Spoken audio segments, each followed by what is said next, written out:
Folks, the government came out this morning. The Fed said to us, we're going to do everything it takes. We're going to loan unlimited amount of capital, including buy limited amount of bonds and now including corporate bonds. That was big news. But the stock market, less than 2 hours before the closing bell, the Dow Jones is down 3% and we're making lower lows. Now, why is that going on and why isn't the market higher? I'll tell you why. Because the Fed sounds desperate. We don't know the downside effect. We don't know how much further stocks will go down. We don't know what companies will show in their bottom line next quarter. None of this is known at this time. What if we find out that there's only half the cases that were expected? What if we find out a month from now that companies only lost half the revenue they were projecting? You see, it's a moving target right now. But with that said, I've got something positive. There are signs that are showing us that the worst could be behind us. Number one, the NASDAQ 100 is only down 0.63%, while the Dow Jones is down almost 3%. That's huge. Now remember, tech stocks and growth stocks have been the most resilient. They dropped the least and they've stayed up, giving us the most support during this time. There's a lot of biotech in there. We don't have energy stocks in there and so forth. So I would expect those stocks to begin turning around or becoming resilient ahead of blue chip stocks, and we're finally seeing it. Again, Dow Jones is down 2.5, 2.56, 2.57. The NASDAQ 100 down 2.5. Look at this, 0.87. That's almost 2.5, 3 times less. That's huge, huge, huge, huge. That's very, very strong resilience.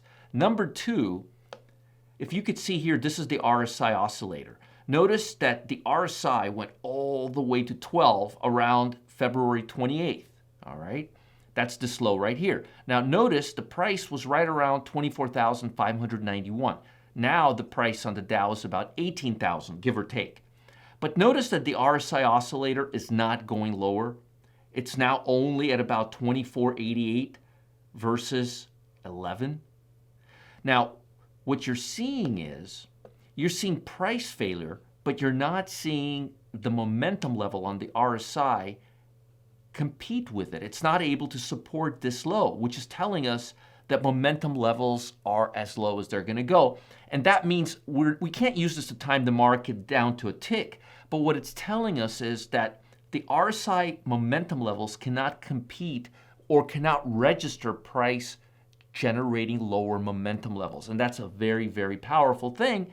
And that tells us there's a good chance this divergence we're seeing between price and the RSI is telling us that we're closer to the bottom than a lot of traders believe. A lot of professional traders who are calling doom markets for the next year or so, I believe we're a lot closer to the bottom. Now, it's not saying we're going to bounce back and go to a bull market like nothing happened, but it is saying that the market dynamics are about to turn. Now, that means we may go sideways for the next 6 months. That we may bounce to the 200-day moving average and come back down. We don't know yet. And what did I start this video with? I started this video with the fact that we still don't know where we're going to come out of this. And trying to time this market right now down to a tick is not the best solution.